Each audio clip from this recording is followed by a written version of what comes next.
എൻ്റെ കറിവേപ്പ്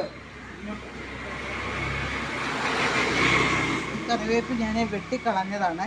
വെട്ടിക്കളഞ്ഞതിന് ശേഷം പലരും നമ്മൾ ഈ ഫേസ്ബുക്കിലും യൂട്യൂബിലും ഒക്കെ പറയുന്നുണ്ട് കറിവേപ്പ് നന്നാകുന്നില്ല, എന്ത് ചെയ്യണമെന്ന് ചോദിക്കുന്നുണ്ട്. അപ്പം ഞാൻ ചെയ്തത് എന്താണെന്ന് വെച്ചാൽ, ഞാനിത് വെട്ടിക്കളഞ്ഞതിന് ശേഷം ഇതിൻ്റെ ചുവടൊന്ന് ഇളക്കി കൊടുത്തിട്ട് അതിൽ കുറച്ച് വെണ്ണീർ ഇട്ട് കൊടുത്തിട്ടുണ്ട്. അതുകൂടാതെ കഞ്ഞിവെള്ളവും വെണ്ണീറും കൂടി ചേർത്ത് കൊടുത്തതിന് ശേഷം ഇരുമ്പിൻ്റെ അംശം വരുന്ന ഇരുമ്പ് തുരുമ്പ് പിടിച്ചിട്ടുള്ള ഇരുമ്പുകൾ എടുത്തിട്ട് അതിൻ്റെ ചുവട്ടിലിട്ടിട്ട് മണ്ണിട്ട് കൊടുത്തിരിക്കുകയാണ് ഞാൻ. അങ്ങനെയാണ് ഇത് ഇത്ര ശക്തിയായിട്ട് ഇത് വന്നു തുടങ്ങിയത്.